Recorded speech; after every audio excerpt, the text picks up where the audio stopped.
CTS 두란노 성경교실 가족 여러분 반갑습니다. 저는 강남중앙 침례교회를 섬기는 최병락 목사입니다. 우리는 지난 시간에 사사기의 개요에 대해서 여러분과 함께 살펴보았습니다. 오늘날의 시대와 너무나도 닮아 있는 사사기 시대, 절대적 진리가 상실되어져서 모든 사람들이 자기가 스스로 만든 진리를 쫓아가고 있는 오늘날의 모습과 이스라엘의 왕이 없으므로 백성들이 각각 자기 소견에 옳은 대로 살아가는, 그러므로 말미암아 빚어지는 문제들에 대해서 우리가 지난 개요를 통해 1장에서 3장까지를 놓고 왜 사사시대에 그렇게 백성들이 하나님을 떠날 수밖에 없었는지에 대해서 여러분하고 살펴보았습니다. 하나님은 어떤 경우에도 부르짖는 백성을 버리는 법이 없습니다. 아무리 죄 가운데 빠져 있어도 우리가 또 하나님의 얼굴을 구하고 악한 길에서 떠나 하나님께 기도하면 하나님은 틀림없이 또 사람을 세워 우리를 압제에서 고통에서 건져주시는 선하신 하나님이시고, 하나님은 진노 중에라도 절대로 긍휼을 잃지 않는 분이십니다. 하나님께서 진노하신다고 해도 우리가 하나님을 떠나서 안 되는 것은 그 진노는 하나님이 오라고 부르시는 부드러운 또 다른 음성이라고 우리가 알아듣고 하나님께로 나아가 기도하고 부르짖으면 하나님은 언제 그랬냐는 듯이 우리를 문제 가운데서 반드시 건져주실 것입니다. 그것을 반복해서 말씀하고 있는 게 바로 이 사사기의 이야기입니다. 자, 이스라엘 백성들이 하나님을 떠나서 범죄함으로 말미암아 하나님께서 또 한 나라를 강성케 하여 이 이스라엘 사람들을 징벌하게 되십니다. 첫 번째, 오늘 사사를 하나님께서 세우시는데 그 주인공이 온니엘이라고 하는 사사입니다. 저는 이번 시간에 온니엘과 또 두 번째 사사인 에훗에 대해서 여러분과 함께 살펴보면서 그 속에 있는 메시지를 가지고 은혜 나누고자 합니다. 먼저 온니엘의 이야기가 3장 7절에서 11절까지 나오고 있습니다. 온니엘, 엘이죠. 뜻을 해석하자면 하나님의 힘이라는 뜻입니다. 정말 멋있는 이름입니다. 온니엘, 이름 자체가 하나님의 힘, 자기의 힘으로 살아간 사람이 아니라 하나님의 힘을 덧입어서 살아가는 사람. 이름은 우리가 다 달라도 우리의 별명만큼은 온니엘이 되면 어떨까 하는 생각을 가져봅니다. 그는 유다 지파에 속해 있었던 사람입니다. 유다 지파에 속해 있었던 온니엘이었고, 우리 1장에 보면은 이 온니엘의 이야기가 나오고 여호수아서에도 똑같은 이야기가 등장하고 있는데 바로 갈렙이라고 하는 사람의 사위입니다. 갈렙의 사위가 온니엘이죠. 그러니 우리가 뭘 생각할 수 있습니까? 여호수아 가나안 정복 전쟁에 참여했던 유일한 사사 중에 한 명이었다라는 겁니다. 이스라엘의 첫 번째 사사이면서 요즘 표현을 빌리자면 낀 세대라고 해야 할까요? 여호수아와 함께 전쟁에 참여했던 사람들이 다 죽고 그 후에 일어난 다른 세대가 하나님을 모르고 하나님이 행하신 일도 몰라서 마음대로 길을 행하고 있을 때에 하나님의 전쟁, 여호수아 정복 전쟁에 참여한 마지막 세대, 그러면서 첫 번째 사사가 온니엘이라는 사실입니다. 그의 위치는 굉장히 선조의 복음을 그 후대에게 전해주는 가교의 역할로서 상당한 중요한 위치에 있다고 봐야 합니다. 그는 유다 지파에 속해 있던 사람이고 사사기 1장에 보면은 가장 먼저 정복 전쟁에 나선 부족이 유다 지파입니다. 그런데 이 유다 지파가 구산 리사다임에 의해서 8년 동안 압제를 당하게 됩니다. 그 이야기가 7절과 3장 7절 8절에 기록되어져 있습니다. 이스라엘 자손이 여호와의 목전에 악을 행하여 자기들의 하나님 여호와를 잊어버리고 바알들과 아세라를 섬긴지라. 여호와께서 이스라엘에게 진노하사 그들을 메소보다미아 왕 구산 리사다임의 손에 파셨으므로 이스라엘 자손이 구산 리사다임을 8년 동안 섬겼더니, 이렇게 나옵니다. 이스라엘과 가까이에 있는 아람 지역의 두 개의 강이 만나는 지역을 중심으로 세력을 확장했던 구산 리사다임이다. 이렇게 보는 것이 합당할 것 같고, 그 압제가 얼마나 강성한지 8년을 압제했다고 그럽니다. 자, 이 압제 가운데에서 백성들이 도저히 그 고통을 이기지 못해서 하나님 앞에 부르짖었다. 이스라엘 9절에 이스라엘 자손이 여호와께 부르짖음에 여호와께서 이스라엘 자손을 위하여 한 구원자를 세워 그들을 구원하게 하시니 그는 곧 갈렙의 아우 그나스의 아들 온니엘이라. 바로 갈렙의 조카이면서 사위였던 온니엘을 일으켜 하나님께서 구원 작전에 돌입하게 됩니다. 그런데 그들의 압제와 하나님이 온니엘을 세우시는 사이에 중요한 하나의 단어가 등장합니다. 그들이 하나님 앞에 부르짖음에, 여호와께 부르짖음에, 자크라고 하는 단어입니다. 자크, 하나님 앞에 부르짖다. 하나님은 어떤 음성에 가장 취약하실까? 부르짖음에 취약하십니다. 우리의 눈물에 약하시고 우리의 부르짖음을 절대로 외면하지 않습니다. 혹시 이 방송을 보시는 분 아주 힘든 상황 가운데 계신가요? It's time to cry out. 부르짖을 시간이 되었습니다. 자크, 하나님, 내 상황이 지금 이러합니다.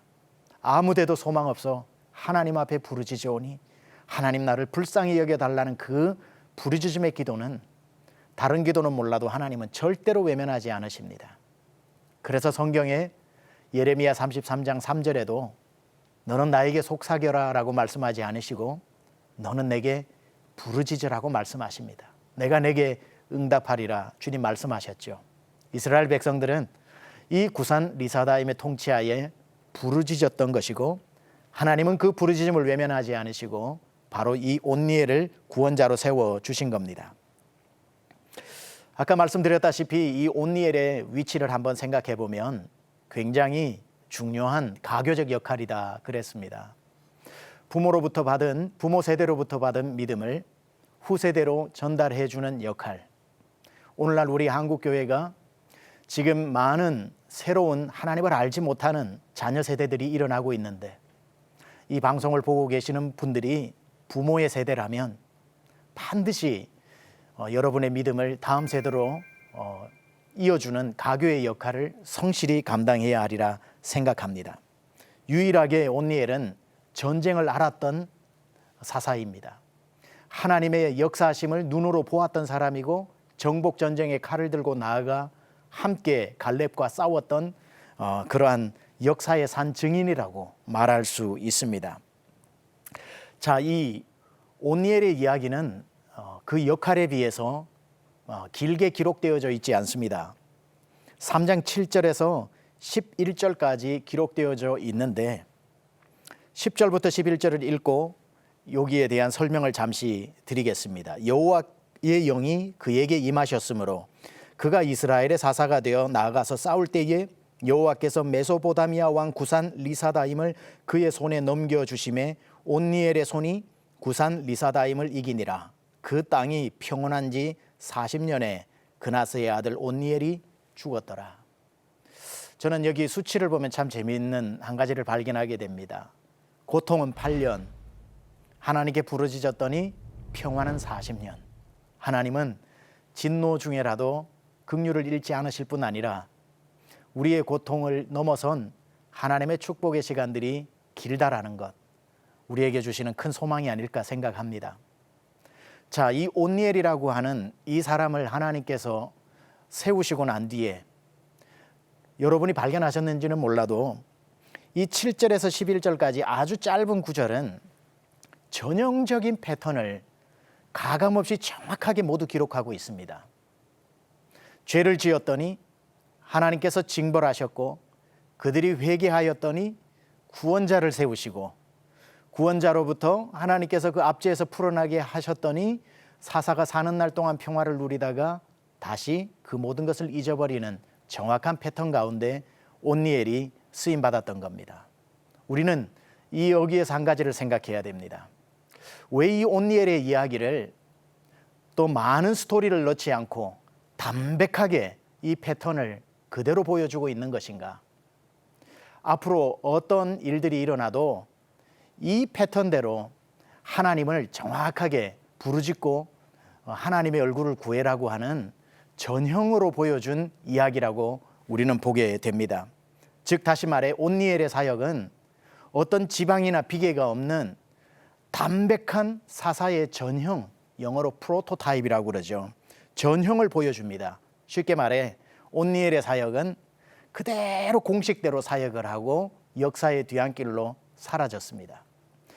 아시지 않습니까? 이제 앞으로 살펴보겠지만 다른 사사들의 이야기는 실수한 이야기도 나오고 눈살을 찌푸리는 이야기도 나오고 저러지 말아야 하는데라고 하는 안타까움도 있는데 온니엘의 이야기는 시작부터 끝까지 흠을 찾아볼 수가 없습니다.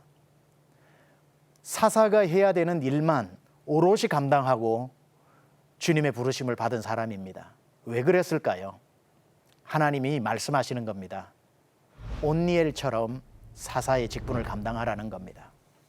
사사 감당 후에 타락하지도 말고 변절하지도 말고 다른 유혹에 빠지지도 말고 온니엘처럼 사사의 사역을 감당하라고 가장 모범이 되어지는 한 사람을 첫 번째 사사로 세워준 겁니다. 공식대로 등장하고 공식대로 사역하고 공식대로 무대 뒤로 사라진 그러한 사사였던 겁니다. 어떤 면에 있어서 온니엘의 이야기는 화려하지 않습니다. 그런데 우리에게 남겨준 이 흔적은 매우 굵직하게 새겨져 있습니다. 이름대로 살았다고 해야 할까요? 하나님의 힘으로 살았던 사람 온니엘. 자기의 힘으로 살지 않고 자기의 힘으로 사역하지 않고 자기의 힘으로 했다고 자랑하지 않고 시작도 하나님의 힘으로 시작하고 끝도 하나님의 힘으로 했다고 고백하고 그저 어느 순간 사라져버린 사람. 저도 목회를 하다 보니까 이제 18년, 19년째 담임 목회를 하고 있는데 아직 목회를 할 시간들이 꽤 많이 남아 있습니다. 저에게 어떤 목사님이 가장 존경스럽고 가장 부럽냐 물어보면 옛날에는 뭐 이런저런 이야기를 늘어놓을 수 있었는데 한 해 두 해 목회를 하면서 제 마음 가운데 가장 존경하는 목사님은 끝까지 완주한 목사님, 끝까지 하나님이 주신 그 사역을 마무리하고 은퇴하는 목사님들을 뵈면 그분이 몇 명의 목회를 했고 어느 지역에 했고 어떤 사역을 많이 하셨는지 보다 그저 완주하셨다라는 그것, 큰 구설수 없이 묵묵하게 맡겨진 양들을 잘 목양했다는 그게 얼마나 어려운 일인지 모릅니다. 온니엘이 그러한 삶을 살았던 거죠. 어떤 흠도 그에게서 찾아낼 수 없고 어떤 화려한 이야기로도 그를 포장하려고 해도 그의 이야기가 많이 소개되어져 있지 않지만 사사로서 감당해야 될 일을 조금도 가감없이 완벽한 샘플이 될 만한 이런 사역을 하고 조용히 사라진 이 온니엘의 모습이 오늘날 우리에게 주는 이 교훈은 매우 크다 생각합니다. 그 다음에 일어난 사람 사사가 바로 에훗입니다. 에훗의 이야기는 3장 12절에서 30절까지 등장을 하고 있는데 그 에훗이라고 하는 이름의 뜻은 단결하다, 합치다, 결합하다 라고 하는 그런 뜻입니다. 이 에훗은 흩어진 백성들의 마음을 하나로 단결시킨 사사였죠. 그는 12지파 중에 가장 작은 지파인 베냐민 지파의 사람입니다. 베냐민 지파는 가장 작은 지파 중에 하나죠. 그 베냐민 지파를 누가 쳐들어오냐면 모압 왕이었던 에글론이 찾아옵니다. 그런데 에글론이 혼자 찾아오는 것이 아니라 3장 13절에 보면 모압, 암몬, 아말렉이 함께 연합해서 종려나무 도시인 여리고로 공격해 옵니다.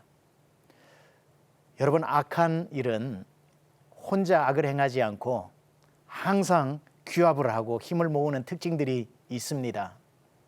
악의 단결, 악의 연대성은 굉장히 강력합니다. 우리가 혼자 있으면 절대 악한 세력에 이길 수가 없습니다. 성경에 아담도 다윗도 혼자 있을 때 죄를 범했던 것처럼 지속적으로 성경이 말씀하시는 건 성령의 하나 되게 하시는 것을 힘써 지키라고 말씀하신 것처럼 우리 크리스찬들도 분열이 아닌 이 연합이 되지 않고는 연합으로 다가오는 악한 세력을 이길 수 없음을 이 에웃의 이야기를 통해 배울 수 있습니다. 그저 모압 왕이 쳐들어온 것이 아니라 그 주변 국가인 암몬과 아말렉을 함께 동원해서 오는 이 모습을 통해 악의 세력들이 얼마나 강력한지를 우리는 볼 수 있습니다. 에웃의 특징, 가장 강력한 특징 중에 하나가 뭐냐면 왼손잡이였다는 겁니다. 그래서 따라다니는 별명이 왼손잡이 에훗, 사사였던 에훗. 이것이 우리에게 주는 어떤 메시지가 있을까요? 왼손잡이라고 하면 left-handed, 왼손을 쓰는 사람이라는 뜻이 아니라 이 원어의 의미를 보면은 오른손이 묶여 있는 사람이라는 뜻입니다. 오른손이 묶여 있기 때문에 할 수 없이 왼손을 써야만 하는 사람. 원본대로 볼 것 같으면 이시, 이테르, 야드, 예미노 이렇게 되어 있는데 이시는 남자, 이테르는 닫혀 있는, 야드는 손, 예미노는 그의 오른쪽. 합하면 그의 오른쪽이 묶여 있는 사람. 즉 우리가 생각을 할 때 에웃은 왼손잡이였다라고 생각하면 우리 주변에도 왼손을 쓰는 분들이 많지 않습니까?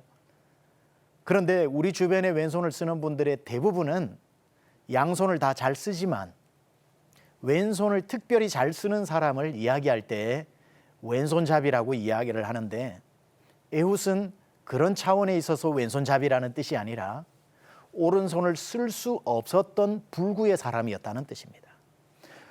그래서 그냥 왼손잡이라는 뜻이 아니라 오른손이 묶여 있는 사람, 즉 아무런 역할을 하지 못하는 사람.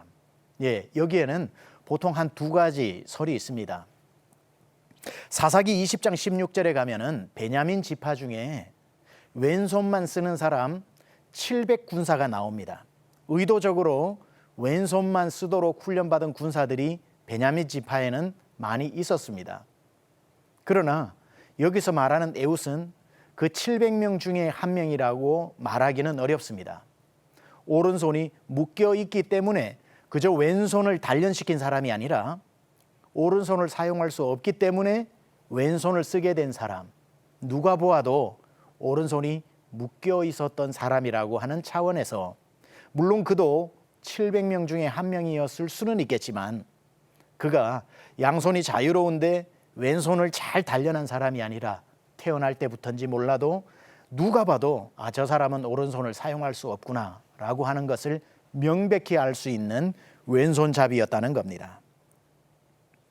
그런데 놀라운 사실은 하나님께서 이스라엘을 구원할 사사로 오른손을 사용하지 못하는 불구의 몸인 에훗을 사사로 등장시켰다는 겁니다.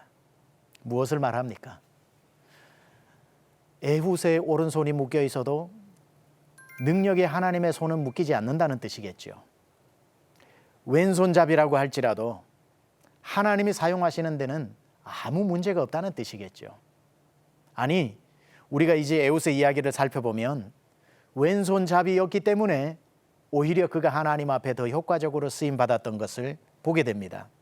자, 모압 왕 에글론이 쳐들어와서 8년 동안이나 압제하면서 고통을 주고 있는 가운데 공물을 바치게 될 때에 이 에훗이 그 군대의 앞잡이로 나아가서 그 에글론 앞에 이제 공물을 바치게 되지요.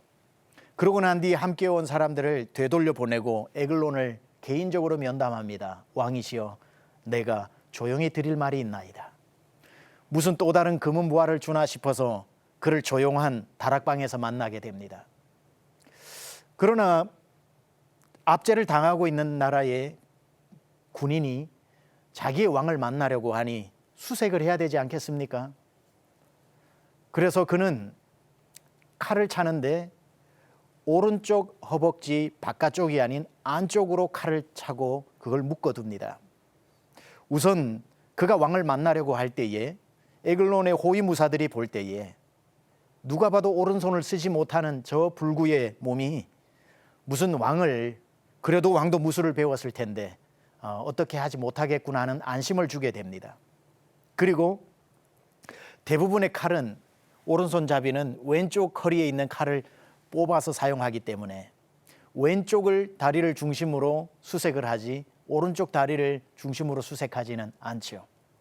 그래서 왼손잡이였기 때문에 또 그의 칼이 허벅지 오른쪽 안쪽에 있었기 때문에 무사히 수색을 피할 수 있었고, 왕과의 대화 중에 그는 재빠르게 왼손으로 오른쪽 다리에 있는 칼을 끄집어내어 그의 배를 가르고 그 칼이 등까지 뚫려 나가서 그 지방이 그 칼에 양날 칼에 엉켰다라고 되어 있습니다. 에글론은 즉사하게 되고 에웃은 즉시 그곳을 나오며 다락문을 잠그고 나왔습니다.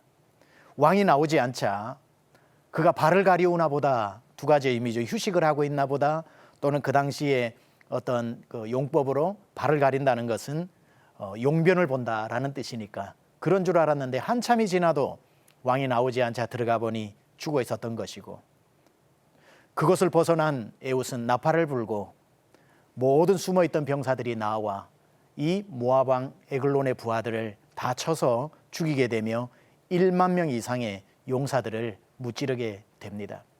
이 에웃의 이야기는 참 감동적인 이야기입니다. 우리가 이 에웃의 이야기를 통해 발견할 수 있는 교훈은 우리의 약함이 곧 강함이 될 수 있다는 겁니다. 왼손이라고 하는 그러한 약함도 있고, 누가 봐도 오른손을 쓰지 못하는 불구의 몸이었을 때에 사람들은 저 사람이 어디에 쓰임받을 수 있겠나 생각하겠지만, 하나님은 바로 내가 찾던 사람이다라고 말씀하실 수 있는 거지요.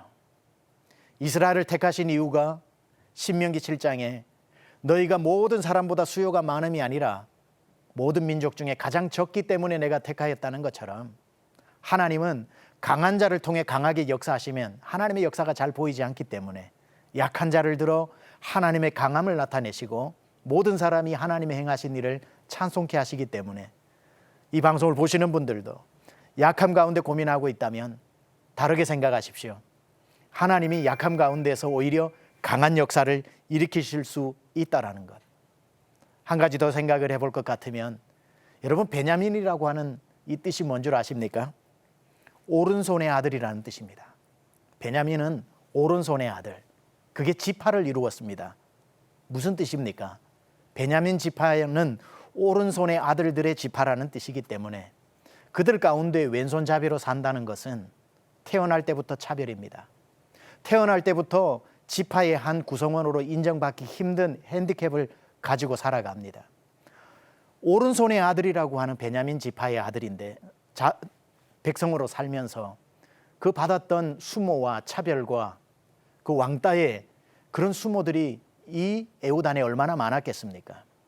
오른손의 아들 지파에서 살아가는 왼손잡이 에웃, 참 역설적이지 않습니까? 예, 우리는 오른손을 쓰는 세상 안에 왼손잡이처럼 부름받은 그리스도인들입니다. 여러분들의 하나님의 주신 그것이 무엇이든지 간에 오른손의 땅에서 살아가는 왼손잡이이지만, 하나님은 우리의 이 왼손 같은 연약함을 통해 행하실 놀라운 일들을 여전히 행하실 것입니다. 에웃처럼 온니엘처럼 하나님 앞에 오늘도 붙들려 쓰임받는 여러분 되시기를 바라며, 다음 시간에 또 반가운 얼굴로 만나겠습니다.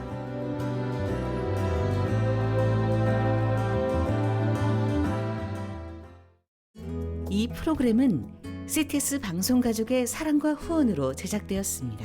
후원전화 02-6333-1003번, ARS 060-808-1004번으로 전화주세요.